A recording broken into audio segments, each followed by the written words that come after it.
हम लोग श्रीमद् भागवतम के तीसरे स्कंद के 20वें अध्याय के 52वें और 53वें श्लोक को पढ़ेंगे। यहाँ पे इस अध्याय में ब्रह्मा जी की विभिन्न सृष्टियों का वर्णन हो रहा है। कैसे उनने तमोगुण से यक्ष और राक्षसों की उत्पत्ति करी, सतोगुण से देवताओं की उत्पन्न करा, रजोगुण से असुरों को उत्पन्न किया, फिर किसको उत्पन्न किया था, साध्य देवता थे, क्या थे, पितर थे, साध्य थे, सिद्धगण थे, ऐसे सबकी सृष्टि करी और अंत में मनुओं की सृष्टि करी। मनु से कहने का अर्थ है स्वयंभू मनु, की ब्रह्मा जी से केवल स्वयंभू मनु आए और वो तब सृष्टि किए जब वह अपने को कृतार्थ कृत्य माने, आई एम परफेक्ट नाउ। और अंत्य का मतलब मनुष्यों की, भाई मनु से कहने का मतलब मनु के सारे संतान, तो मानवों की सृष्टि करने के बाद वे और कुछ सृष्टि करना जरूरी नहीं समझे। वरुण प्रभु याद है कि क्यों नहीं समझे जरूरी? माइक पे बताइए। उससे वो संतुष्ट हो गए थे। क्यों? क्योंकि उसके बाद किसी और चीज की जरूरत ही नहीं पड़ी। क्यों? क्योंकि उनको भक्ति करने का, भगवान के पास जाने का यस, मनुष्य जीवन में व्यक्ति भक्ति कर सकता है और भगवान की प्राप्ति कर सकता है। देखिए, ये ब्रह्मांड आपके और मेरे रहने लायक नहीं है। ये ब्रह्मांड यहां से निकलने लायक है। सही बोल रहा हूं मैं, झूठ नहीं बोल रहा, कसम झूठ नहीं बोल रहा हूं। तो अब माँ की कसम खा सकता है, माँ तो भगवान के पास चलेगी, कोई दिक्कत नहीं, लेकिन सही बात बोल रहा है। प्रभुपाद जी का स्टेटमेंट हम प्रथम स्कंद में सुन चुके हैं कि ब्रह्मलोक पर्यंत कोई स्थान रहने लायक नहीं है। It is only a place of misery, because कहीं भी आत्मा का पदार्थ से कांटेक्ट है तो वह मतलब मिक्स नहीं हो सकता है, दैट इज इनकम्पैटिबल। तो अब ऐसा द्वार मनुष्य जीवन है 84 लाख योनियों में, इंक्लूडिंग देवता में, जिसमें भक्ति करके हम भगवान के पास जा सकते हैं। और ये इसके हाईएस्ट परफेक्शन है। तो अब इसके लिए सबसे उपयुक्त देह सृष्टि कर दिए ब्रह्मा जी, तो अब वह कुछ और सृष्टि नहीं करना चाहते और ना किए हैं। और साथ ही साथ अन्य देवता आदि जिनकी सृष्टि ब्रह्मा जी किए थे, वो ब्रह्मा जी के ब्रेवो बोलते हैं, साधुवाद की बहुत अच्छी सृष्टि किए हैं। जबकि एक इंटरेस्टिंग बात है कि हमारी देह में कोई चीज अच्छी नहीं है। परम पूज्य वृंदावन चंद महाराज कह रहे थे कि अरे ऐसा कह रहे हो तो क्या तुम डॉक्टर हो कि तुम कह रहे हो कि भाई देह में कोई अच्छी चीज नहीं है, देह बहुत खराब है, असत है। तो क्या हम डॉक्टर नहीं है महाराज? क्या हम डॉक्टर नहीं है, लेकिन एक चीज को देखकर निर्णय पे आ रहे हैं, क्या कि इसके जितने भी छिद्र हैं उससे कोई अच्छी वस्तु बाहर नहीं आती। लेकिन इसी देह का अवलंबन करके, भगवान की भक्ति करके, व्यक्ति भगवान के धाम की प्राप्ति कर लेगा। देखिए, इस बात को तुम स्पष्ट समझ लीजिए। भगवान गीता में स्पष्ट कह रहे हैं कौन व्यक्ति भगवान के पास जाएगा। बड़ा इजी है ये, वो सुना है ना आपने, यही ये नहीं वाला नहीं, ये मात्र स्पर्शास्तु कौन्तेय शीतोष्ण सुख दुखदा आगाम पाइनो नित्य तम तितक्षसु भारत। ये सब सुख दुख आता जाएगा, चलता रहेगा, उसको तुम सहन करना सीखो। अब उसके बाद वाला श्लोक बहुत जबरदस्त। काहे सहन करें भाई? तो कह रहे हैं यम ही ना व्यथयन्ते ते पुरुषम पुरुषर्षभा सम दुखा सुखम धीरम स अमृतत्वाय कल्पते। जो कौन व्यक्ति सर्वश्रेष्ठ है मनुष्यों में? जो इन सुख दुख को सहन करते हुए धीर रहता है। धीर मतलब धी प्लस ईरयते, जो धर्म में अपनी बुद्धि को ईरयते यानी चलाने में एक्सपर्ट है, उसे कहते हैं धीर। समझे इसका मतलब? बड़ा सुंदर अर्थ लिया गया था। यानी कि धर्म संपादित करने में जो कठिनाई आ रही है वह स्वीकार करना। ये नहीं कि बारिश हो रही तो जाके पेड़ की तरह बाहर खड़े हो गए, इसको सहन करना नहीं कहा जा रहा है। मंगल आरती के लिए उठना है या सुबह जप करने के लिए उठना, तो देखिए सबके लिए एक तपस्या होती है। कोई वोट दे रहा है कि तपस्या नहीं होती है, मैंने सब कोई हो सकता कोई व्यक्ति हो, लेकिन ऐसा नहीं है। अभी भी जप करने में तपस्या होती है, दैट्स ऑल राइट, लेकिन उसको सह लेगा भैया। तो भगवान बिल्कुल स्पष्ट कह रहे सह अमृतत्वाय कल्पते। और किसको बोल रहे हैं? मनुष्यों को बोल रहे हैं, देवताओं को नहीं बोल रहे हैं। पता नहीं देवताओं क्या एसी चलाने की जरूरत पड़ती कि नहीं, ऐसे मुझे लगता है कि नहीं पड़ती है। ऐसा हमने कभी नहीं सुना कि स्वर्ग में एसी चलाना पड़ रहा है, पंखा चल रहे, अरे भैया गर्मी आ रही। It does not required. तो जहां तक मैं समझ पा रहा हूं, ये सहन करने की बात तो इसी मनुष्य लोक में आती है। वहां तो कोई खास सहन नहीं करना पड़ता, जहां तक मैं समझ रहा हूं। लेकिन थोड़ा सा सहन कर ले और भगवान की भक्ति कर ले तो भगवान के पास चला जाएगा। इसी बात को एक भक्त ने परम पूज्य वृंदावन चंद्र महाराज से पूछा था मनुष्य जीवन के बारे में और देवत्व के बारे में, कि भाई देवताओं से तो हम लोग बहुत हीन हैं। आपने सुना भी कि देवता लोग मनुष्य लोग में आके बाथरूम भी नहीं करना चाहते हैं, मतलब ये भी नहीं कहेंगे वॉशरूम करने जाए इतना खराब माना जाता है। तब ये कैसे है इतना श्रेष्ठ माना जा रहा है? तो कह रहे ठीक है, भगवान की प्राप्ति की दृष्टि से ये बहुत श्रेष्ठ है, ऐसे हीन है ब्रह्मा जी की तुलना में या अन्य देवताओं की तुलना में। और ये हम लोग किसी पिछले अध्याय में सुन चुके हैं कि देवता प्रार्थना करते हैं कि हम लोगों को भारतवर्ष में नहीं बोले, मनुष्य जीवन मिल जाए जिसमें भक्ति करने को मिल जाए हमको, क्योंकि उसी एक जन्म में भक्ति करके हम भगवान के पास जा सकते हैं। तो ये सारी बातें हमने सुनी और इसके बाद ब्रह्मा जी की सृष्टि समाप्त हो चुकी। लेकिन अब एक थोड़ी टेक्निकल बात थी कि यहाँ इस अध्याय में ब्रह्मा जी की सृष्टि का वर्णन हो रहा है और अब यहाँ पे ऋषि की सृष्टि वर्णन हो रही है, जबकि ऋषियों की सृष्टि पहले हो चुकी है। लेकिन क्रम को उल्टा करके फिर से बोल रहे हैं कि अलग अलग ऋषियों की सृष्टि वो कैसे करी। तो मेरे पीछे बोलिएगा, एक एक करके बोलिएगा, मेरे पीछे बोलिए। एक बार आप बोलिए, एक बार देखते हैं। आप तो बोल लेते हैं, ठीक है, अच्छा तो आप बोलते हैं, देखते हैं बोलते हैं ठीक से नहीं। तपसा विद्यया युक्तो योगेन सुसमाधिना। ऑन तो तपसा विद्या युक्तो योगिना सुसमाधिना। बाकी लोग जिनके पास माइक नहीं उनको भी बोलना होता है ऐसा नहीं है कि आपके पास फोन नहीं है, नहीं, इसमें यहाँ पे 3 बार 108 और एयरटेल उसमें वाईफाई ऑन कर लीजिए। तपसा विद्यया युक्तो योगेन सुसमाधिना। तपसा विद्या युक्तो योगिना सुसमाधिना। क्या भाई, ऋषिकेशः ससर्जाभिमतः प्रजाः। ऋषिकेशः सस्रजाभिमता प्रजा। जब मैं श्लोक की तैयारी कर रहा था तब ऐसा नहीं देखा था क्या काव्य है, भाई तो अलग श्लोक है। देखिए, ऋषिकेशः ससर्जाभिमतः प्रजाः। ऋषिकेशः सहस्रजाभिमता प्रजा। गुड। तपसा विद्यया युक्तो योगेन सुसमाधिना। तपसा विद्यया युक्तो योगेन सुसमाधिना। ऋषिकेशः ससर्जाभिमतः प्रजाः। ऋषिकेशः सहस्रजाभिमता प्रजा। बोलिए। तपसा विद्यया युक्तो योगेन सुसमाधिना। तपसा विद्यया युक्तो योगेन सुसमाधिना। ऋषिकेशः सहस्रजाभिमतः प्रजा। ऋषिकेशः ससर्जाभिमतः प्रजा। अनुपम कृष्ण ब्रो, माइक पे बोली, भूल गए तो इसमें याद क्या करना है, श्लोक तो ना याद करना, बोलना ही तो है याद करने तो ना बोल रहे हाँ बोलिए। तपसा विद्यया युक्तो योगेन सुसमाधिना। तपसा विद्यया युक्तो योगेन सुसमाधिना। ऋषिकेशः ससर्जाभिमता परः। ऋषिकेशः ससर्जाभिमतः प्रजा। मृदंग कितने दिन बाद बजाए आप? तो आप देख रहे हैं, यही मैं इनको अनुपम को भी समझा रहा था और सभी भक्तों को समझा रहा है कि कभी कभी लगता है कि हमारा कुछ अभ्यास किसी चीज़ का छूट गया है, लेकिन वो हमेशा बना रहता है।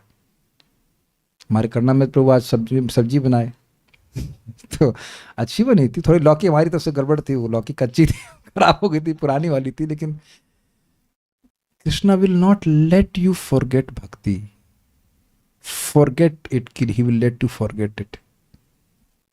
ऐसा नहीं होने वाला है। यद्यपि मैं इस शास्त्र को वहाँ पे नहीं पढ़ा रहा हूँ, लेकिन बातें भूल जाएं। बाकी एक बात याद रखिएगा कि कुछ भी आप करते हो भौतिक, तो उससे भक्ति सृष्टि नहीं हो सकती। तो जब किसी भी चीज़ से सृष्टि हो नहीं सकती है, तो किसी भौतिक कर्म से भक्ति नष्ट भी नहीं हो सकती है। कितना भी आप प्रयास कर लीजिए, जो भी आपने भक्ति की है, जो भी संस्कार बने हैं, वो हमेशा के लिए बन गए हैं। Even if you want to leave, you cannot delete them. There is no delete button in Krishna's keyboard. It's a good one. There is no backspace and delete in Krishna's keyboard.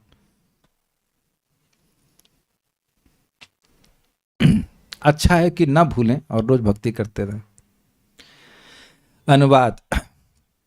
फिर आत्मभू जीवित प्राणी ब्रह्मा ने अपने आप को कठोर तप, पूजा, मानसिक एकाग्रता तथा भक्ति तल्लीनता से सुसज्जित करके एवं निष्काम भाव से अपनी इंद्रियों को वश में करते हुए महर्षियों को अपने पुत्रों यानी प्रजा के रूप में उत्पन्न किया। देखिए, इस अनुवाद से एक बात आप लोगों को समझ में शायद कठिनाई में मतलब गलत समझ में आ रही हो कि पहले मनु पैदा हुए और फिर ऋषि पैदा हुए। देखिए, हम लोग क्रम सुन चुके हैं कि भगवान ब्रह्मा, ब्रह्मा से 4 कुमार, 4 कुमार से बाद शिव जी के बाद 10 ऋषि पैदा हुए थे, वो प्रजापति कहलाते हैं।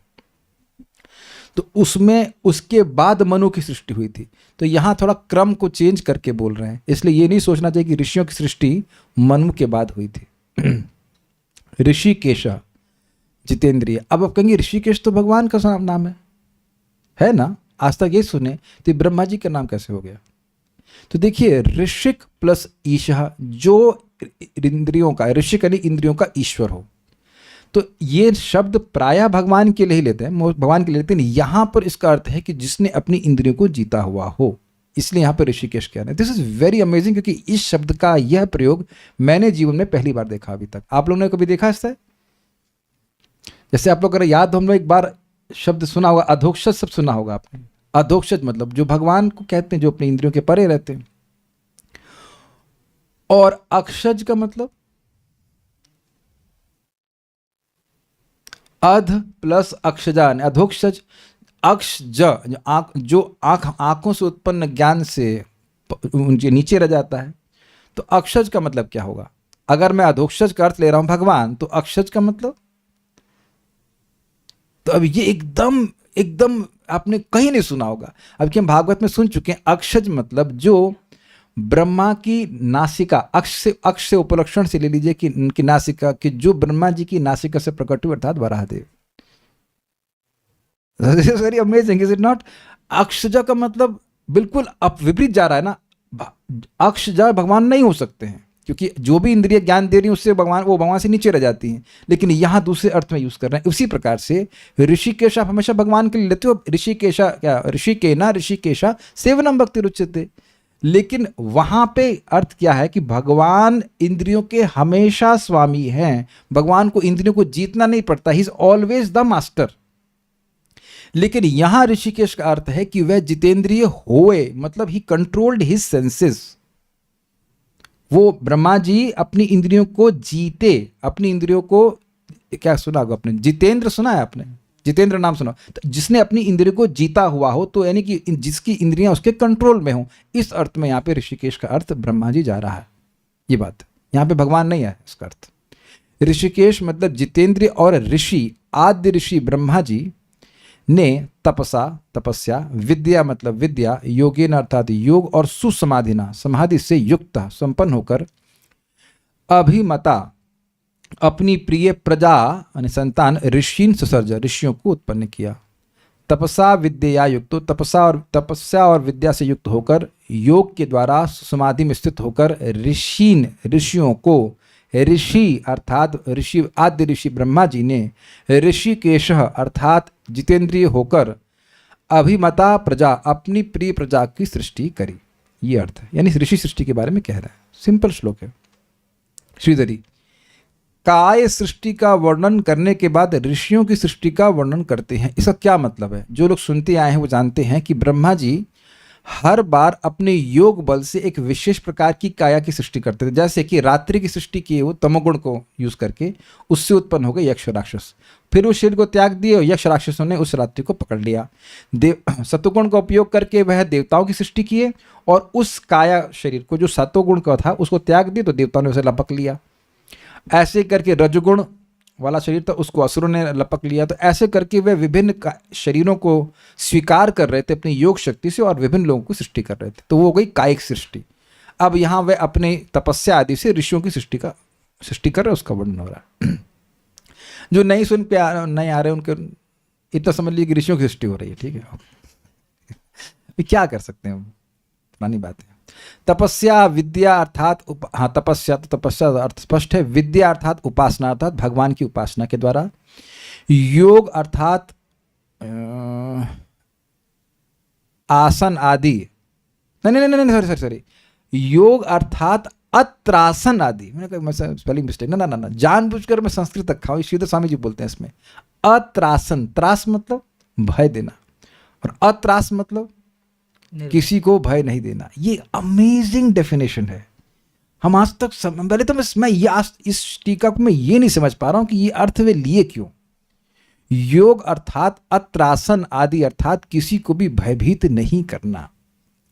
इस पे जरा विचार कीजिए कि अर्थ श्रीधर स्वामी ले क्यों रहे हैं इसको।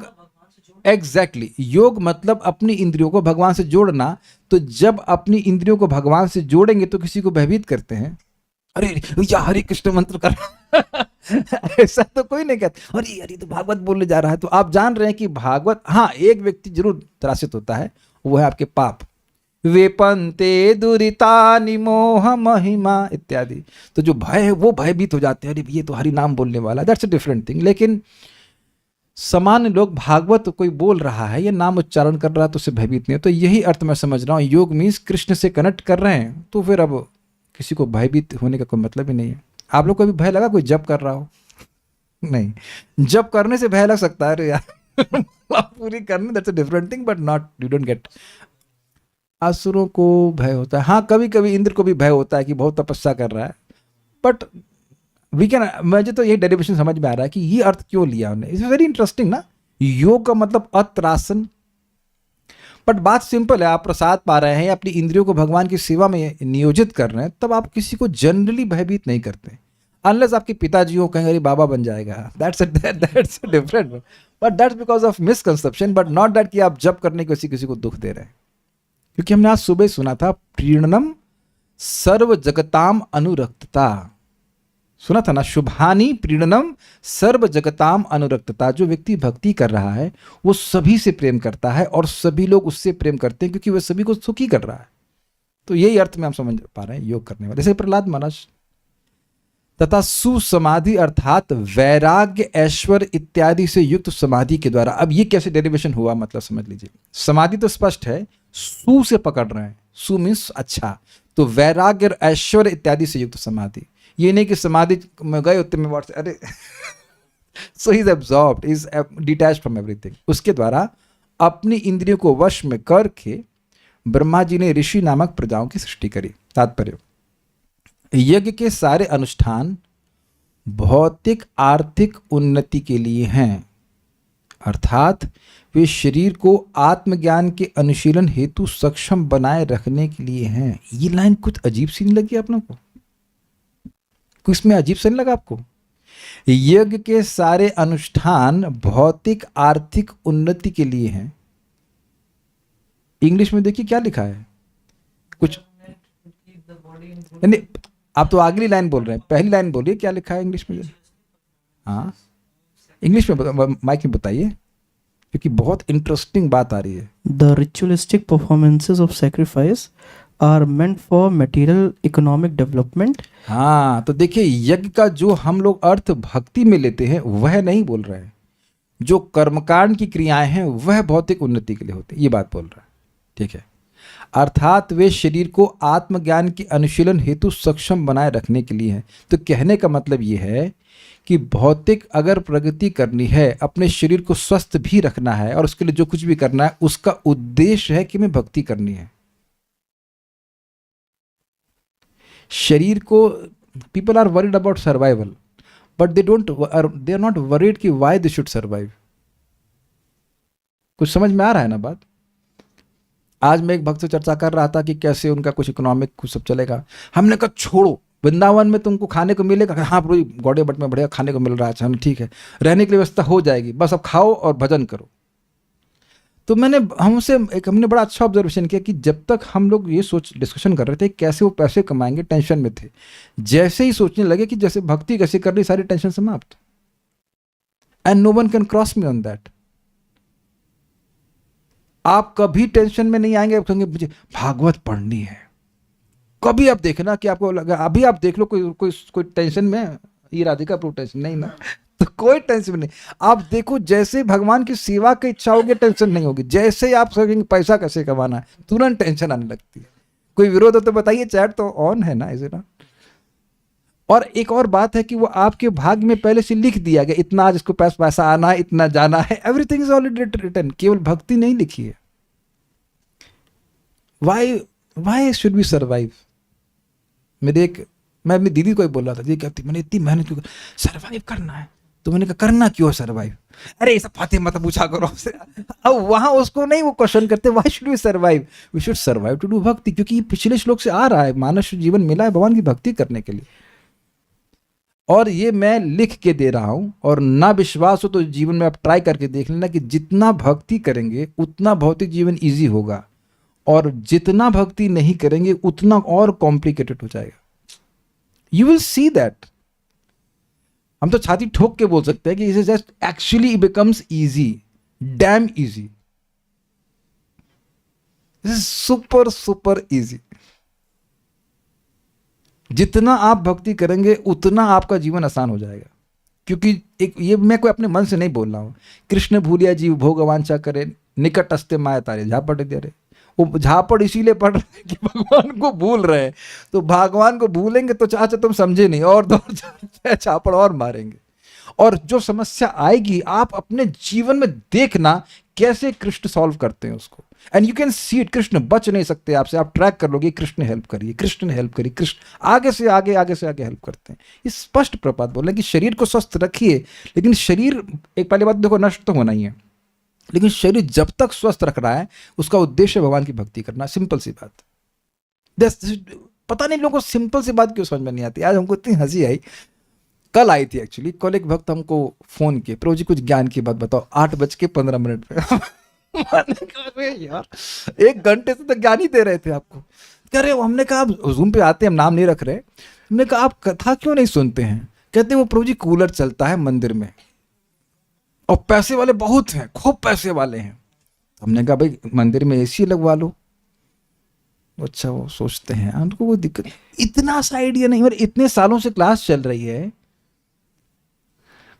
और अच्छा ये बताओ कि क्या आपको मंदिर में बैठ के ही क्लास सुनना है? तो मैं सारी चीजों को सीख रहा हूं, वो ये बात है कि लोगों को भगवान के पास जाना मुश्किल नहीं है, लोगों को कन्विंस करना कि भाई आप ये जप कर लो, ये बड़ा मुश्किल काम है। बाकी भगवान के पास जाना तो बहुत ईजी है। आप लोग मेरे बात से सहमत होंगे ना? कोई नहीं कह सकता कि उसकी जीभ इतनी छोटी है कि हरे कृष्ण मंत्र ना बोल पाए, बट घुसे तो दिमाग में, सिंपल सी बात। हम एक व्यक्ति का नाम तो नहीं, लेकिन मजाक जरूर बनाएंगे। हमने बोला इतने दिन से बोल रहे भाई आप सुबह क्यों नहीं उठ पा रहे? खुद जानते हैं प्रभु जी वो रात में हम देर में खाना खाते हैं। क्यों खाते हैं? क्योंकि प्रभु जी वो हमारे शाम को हमारे ना वर्कर्स इंगेज हो जाते हैं, तो वो घर से खाना नहीं पाता है। हमने कहा पत्नी को स्कूटी आती है? कहते हैं आती है। हमने कहा वो लेके आ जाएंगे। और अब ये भी आइडिया हमको देना पड़ेगा। तो अब उनको कहते हैं हाँ आप सही कह रहे हैं। अब एक बात बताइए, पहले जमाने में पति खेत पे जाते थे तो पत्नी लाती थी ना टिफिन, तो हम कोई नई बात कर रहे हैं या कोई धर्म के विरुद्ध कोई बात कर रहे हैं क्या? बताइए। But that will save you 16 rounds of chanting. आप लोगों को लग रहा होगा हम इससे बातें क्यों कह रहे हैं, क्योंकि अमेजिंग है कि लोग अपने जीवन को इस तरह से प्लान नहीं करते हैं कि अगले दिन सुबह चैंटिंग करनी है। मेरे पास इतने अच्छे रिजल्ट, मैं नाम बोलूंगा तो नजर लग जाएगी। एक व्यक्ति थे, वो 64 राउंड्स किए निर्जला में। मैं तो अपना खा पी के हम गए थे, उसे तो होता नहीं। तो हमने कहा यार जब आप 64 कर सकते हो निर्जला करके, तो आप रोज 16 क्यों नहीं कर सकते ब्रेकफास्ट से पहले? और कर रहे हैं। वो दिमाग में क्लिक करके करना शुरू कर दिया। केवल आपका संकल्प है भाइयों, आप ये मान के चलो कि कल रात में आपकी मौत आने वाली है, आप फोन करके बताओ कि मर गए हम, समझे? And that's how you chant your rounds. आज मेरा भयंकर स्ट्रगल था आखिरी के 4 राउंड्स, तो क्या हो गए ना? क्या करें माँ, ये पाप हमने कर दिया। पापा को पुकार लिया, अब तुम जो करना उसको करो, कृष्ण और भगवान प्रभुपाद देखेंगे क्या करना है। हम Why can't we align with this life? आपको लग रहा है इतनी सिंपल सी बात है कि मनुष्य जीवन आपको स्वस्थ रहने के लिए इसलिए दिया जा रहा है ताकि आप भजन कर सके। इतनी बात हमको समझनी है। And that will be shown at what time we sleep and what time we wake up. ये बात आप ध्यान रखिएगा कि एक एक दिन जो आप भक्ति कर रहे हैं उससे हृदय और पवित्र हो रहा है, और ये हरे कृष्ण मंत्र एक दिन आपको समझा देगा how you will become immortal. ये प्रभुपाद जी का शब्द है, हमको बहुत अच्छा लग रहा है। कुछ समझ रहे हैं आप लोग बात? Bye chanting regularly you will understand that this will make you deathless, but you have to understand yourself. और जिस दिन ये समझ में आ गया, आपकी जिंदगी अलग हो जाएगी. कुछ समझ में आ रहा है मैं क्या कह रहा हूं? जैसे मान लीजिए किसी को कैंसर हो, उस समझ में आ जा रही है यार इससे तो कैंसर ठीक हो जाएगा, तब भी वो दवा को छोड़ देगा.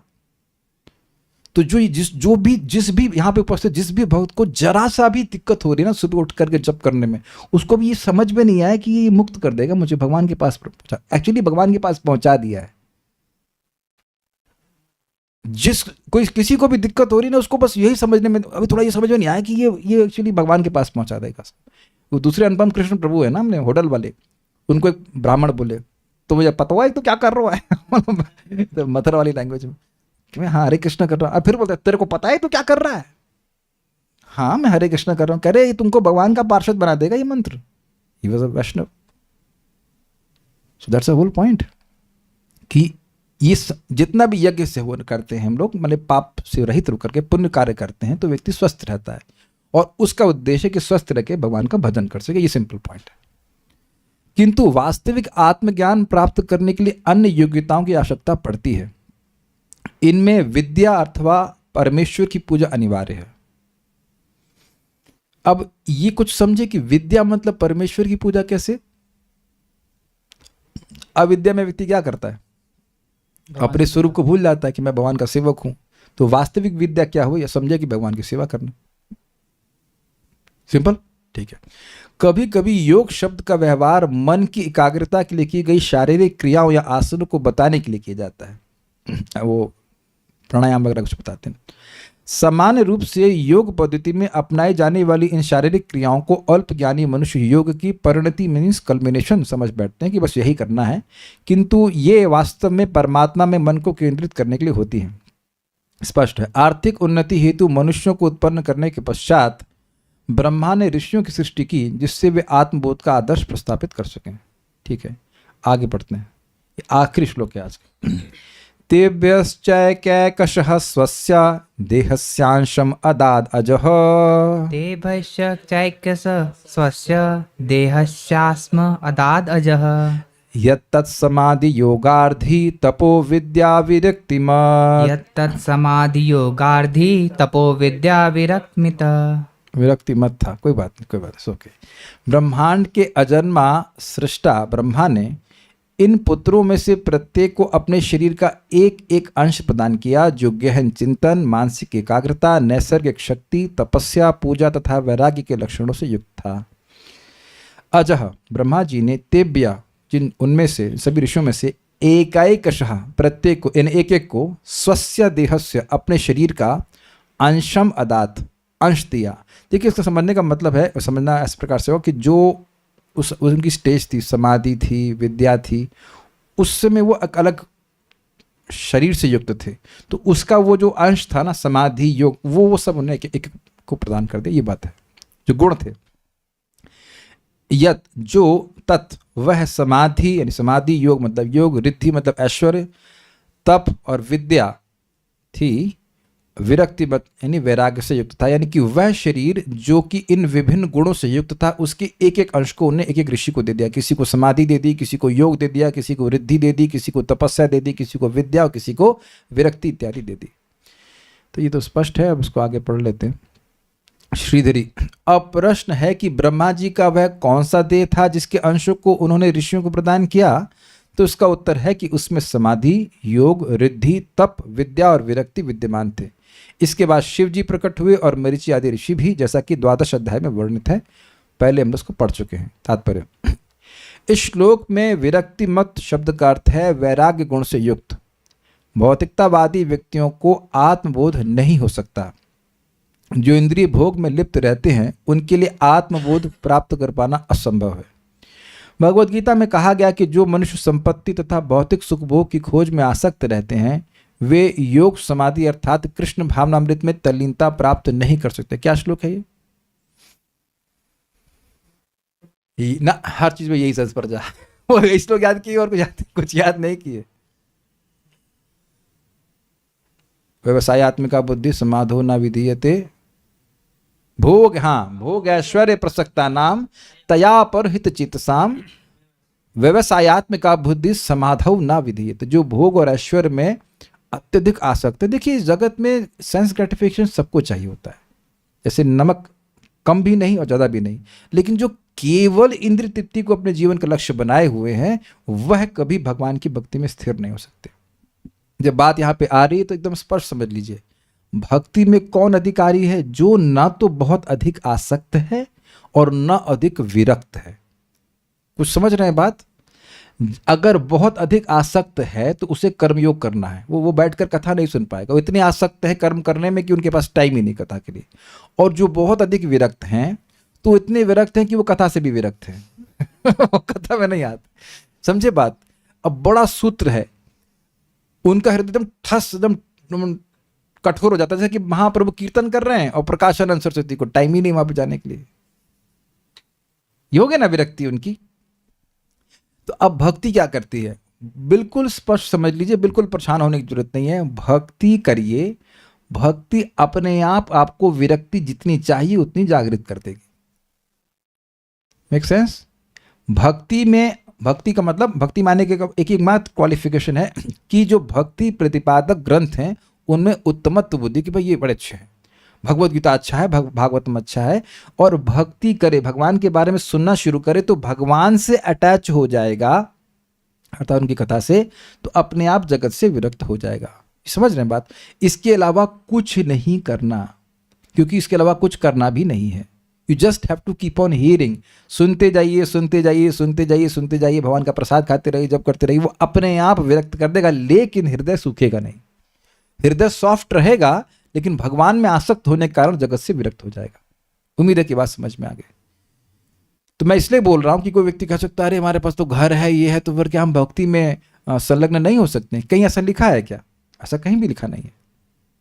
तो पॉइंट इज वेरी सिंपल, भगवान की सेवा में आसक्त होते जाइए, स्पेशली श्रवण कीर्तन से, तो अपने आप व्यक्ति वस्तुओं में रहेगा, घर में भी रहते हुए उनसे वो विरक्त हो जाता है। भोग बुद्धि का निर्माण नहीं होता है, ये बात है। जो यह विज्ञापित करते हैं कि मनुष्य इस जीवन में भौतिक सुख उठाते हुए आत्मिक यानी आध्यात्मिक प्रगति कर सकते हैं, वे मात्र आडंबर हैं। देखिए पॉइंट यहाँ पे क्या बोला जा रहा है, वह ये कहते हैं कि आपको अपनी इंद्रियों को सीमित करने की जरूरत ही नहीं है। क्या भक्ति में ऐसा होता है? भक्ति में भी सेंस ग्रेटिफिकेशन होता है, प्रपात कहते हैं। प्रपात कह रहे हैं कि भाई आप जो कथा सुन रहे हो, क्या सेंस ग्रेटिफिकेशन नहीं है? क्या कानों को अच्छा नहीं लग रहा है? क्या प्रसाद खाते तो सेंस ग्रेटिफिकेशन नहीं है? या कीर्तन करते हैं, लेकिन ये सेंस ग्रेटिफिकेशन कृष्ण को अच्छा लगता है, ये बात है। लेकिन जो सेंस ग्रेटिफिकेशन के बारे में बोलते हैं भाई जैसे आप बस 15 मिनट अपना नाक दबा के आओ, अपना प्राणायाम कर लिया, उसके बाद फिर भाई भोगों में पड़ जाओ, टीवी देखो, ये देखो, वो देखो, तो ऐसे लोग आध्यात्मिकता में प्रगति नहीं कर सकते। ठीक है? वैराग्य के 4 तत्व हैं। अवैध विषय जीवन से बचना। देखिए क्या लिखा है यहाँ पे, अवैध विषय जीवन, मतलब वही है जो आप समझते हैं, अवैध स्त्री संग नहीं करना, मांसाहार से बचना, मादक द्रव्य सेवन से बचना तथा द्यूत क्रीड़ा से बचना। ये चारों तत्व तपस्या कहलाते हैं। आत्मबोध का विधान यह है कि मन को कृष्ण भावामृत में परमेश्वर में तल्लीन कर दिया जाए। इसको थोड़ा समझ लीजिए, बहुत सिंपल है। देखिए आप कोई भी कार्य बिना मन के नहीं कर सकते हो। ये आप देख लेना कभी भी कि संकल्प आएगा तभी कोई कार्य करते हैं। Do you all agree with this? अच्छा बुरा हो चाहे कुछ, तो आप ये हम कह ही नहीं सकते कि हम बिना मन के कोई कार्य कर रहे हैं। तो यानी कि मन को भगवान में लगाए रखने का सिंपल क्या अर्थ हुआ? कार्यों को भगवान में लगाए रखना। ये सिंपल सा विज्ञान आपने सीखना है। You have to engage your activities in Krishna service. Start with that. एक जगह बैठ करके बस मन के भगवान के बारे में सोचते रहना संभव नहीं है, अपने इस जीवन में संभव नहीं होगा, भूल जाइए। याद क्या रखना है? You engage your actions. जैसे मैं बोल रहा हूं, आप सुन रहे हैं, सब एक्शंस है कि नहीं? क्या बिना मन के कर लेंगे आप? जैसे व्यक्ति हमको बुलाए थे, किसी अपने शादी में बुलाए थे, फिर हमारा संकल्प ही नहीं हो जाने का। हम बोल तो दिए कि जाएंगे, लेकिन नहीं, क्लास कर रहा था, तो हमने कहा ठीक है। जब मन ही नहीं हुआ तो दरवाजे के बाहर ही नहीं गया मैं। क्या आप लोगों ने ऐसा अनुभव किया है कि नहीं? मन में संकल्प नहीं होता है तो ना। तो ये मैं समझाने का प्रयास कर रहा हूं कि आपकी इंद्रियां लगी हैं तो मतलब मन लगा है। ये कुछ बात बड़ी सिंपल लगती होगी, लेकिन ये सिंपल बात समझ में आ जाए तो मजा आ जाएगा। हरे कृष्णा बोल रहे हैं, चाहे मन कहीं और हो, लेकिन आपके मन का संकल्प बना है कि मैं जप करूंगा, तभी जप कर रहे हैं, नहीं तो तुरंत माला रोक देते, छोड़ देते। This is how we engage our mind in Krishna service. इस प्रकार श्रीमद् भागवत के तृतीय स्कंद के अंतर्गत मैत्रेय विदुर संवाद 20वें अध्याय के भक्ति विधान तात्पर्य पूर्ण हुए। मैं एक अगले अध्याय की एक बात बोलूंगा, वो बड़ी आश्चर्यजनक है। विदुर जी महाभागवत हैं, 36 साल से अपने घर से अलग हैं, और अब मैत्रेय मुनि महाभागवत हैं। लेकिन विदुर जी प्रश्न क्या कर रहे हैं, जरा पढ़ेंगे उसका, किसी को पढ़े, इंग्लिश में पढ़े या हिंदी में पढ़े। मैं हिंदी में, देखिए अगर मेरे पास होगा तो मैं पढ़ के सुनाऊंगा। I was astonished by the question. मैं पढ़ता हूं, प्रश्न बड़ा एस्टॉनिशिंग है। विदुर ने कहा, वही स्वयंभू मनु की सृष्टि के बारे में बात हो गया। स्वयंभू मनु की वंश परंपरा अत्यंत आदरणीय थी। हे पूज्य ऋषि, मेरे आपसे प्रार्थना है कि आप इस वंश का वर्णन करें जिसकी संतति वृद्धि संभोग के द्वारा हुई। अब आप बताइए, प्रभुपाद उसको एड्रेस करेंगे। 2 महाभागवत एक गृहस्थ के बारे में क्यों पूछ रहे हैं? इसीलिए प्रभुपाद यहां पे बोले हैं अवैध विषयी जीवन। जब मैं ऑब्वियसली मैं अगले अध्याय की तैयारी कर रहा था, I was astonished with this question. और उसका कारण ये है कि कहीं एक भक्त तो, शुद्ध भक्त तो नहीं पैदा हो गया इस वंशावली में। एक्चुअली बहुत सारे पैदा हुए, ध्रुव महाराज आएंगे इत्यादि इत्यादि, स्वयंभू मनु, उसके बाद उनसे उत्तानपाद और प्रियव्रत, और उत्तानपाद के फिर ध्रुव महाराज, उसके भी और भी बहुत सारे भक्त आएंगे, और प्रियव्रत महाराज तो शुद्ध भक्त हैं ही, इत्यादि इत्यादि। तो अब आप कह सकते हैं कि गृहस्थ लोग भगवान की भक्ति नहीं कर सकते? कितने गृहस्थ लोग वोट देंगे कि भाई आप भक्ति नहीं कर सकते हो? कैसे कैसे देंगे? आप लोग तो सुन रहे हैं कथा। Is it not astonishing? क्या आप लोग को एस्टॉनिशिंग लग रहा है कि 2 महान सन्यासी, भाई जो 36 साल से अपने घर नहीं गया है, महा मीन्स एक्चुअली महाभागवत, जो मैत्रेय मुनि साक्षात भगवान से कथा सुन करके आए। भगवान जब उद्धव जी को बता रहे थे तो वो सुन रहे थे, उनसे ये प्रश्न किया जा रहा है, और सुखदेव गोस्वामी भी इसको डिस्कस कर रहा है। तो it's not about ashram, it's about your consciousness connected to Krishna और not. I was very astonished. और प्रश्न आपके सामने, आप लोग पढ़ लेना अगर पढ़ना चाहें तो। हम कल से या परसों से पढ़ाएंगे। Is not astonishing? जो व्यक्ति कुछ बात ही नहीं करता था, सुखदेव गोस्वामी, वो उस चीज को क्यों रिलेट करने की बच्चे कैसे पैदा किए? आप बताओ, हम लोग यहाँ चर्चा करते हैं कि उसका पड़ोसी का कितना बच्चा हुआ, तो कभी आप लोग करते नहीं, अरे उसका बचवा हुआ, उसकी गाय की बछड़ा हुआ। We don't discuss that. क्यों विदुर जी प्रश्न कर रहे हैं? तो देख लीजिए भक्ति कितनी अद्भुत चीज है। कि किसी भक्त के कोई संतान होती है और शुद्ध भक्त हो जाता, तो उसके बारे में महाभागवत भी चर्चा करना चाहते हैं, उसके चैप्टर्स श्रीमद् भागवतम में। दिस इज हाउ ग्लोरियस भक्ति। भक्ति की वजह से ना वो लोग विरक्त तो नहीं है ना, स्वयंभू मनु और ये Shatrupa. Is very astonishing. I was very astonished. तो मेन बात है कि अपने कॉन्शियसनेस को भगवान से लिंक रखना। कुछ प्रश्न किसी भक्त का है या कुछ कमेंट है? ध्रुव महाराज के चक्कर में नहीं, ध्रुव महाराज का भी चक्कर है, प्रियव्रत महाराज का भी चक्कर है, बहुत सारे चक्कर है। आप क्या चिंता कर रहे हैं? बहुत सारे लोग आएंगे, इससे प्रचेतस भी तो आएंगे। ठीक है, so thank you for joining. Will stop here now. Shrimad Bhagavatam की जय, श्रील प्रभुपाद की जय, निताय गौर प्रेमानंदे।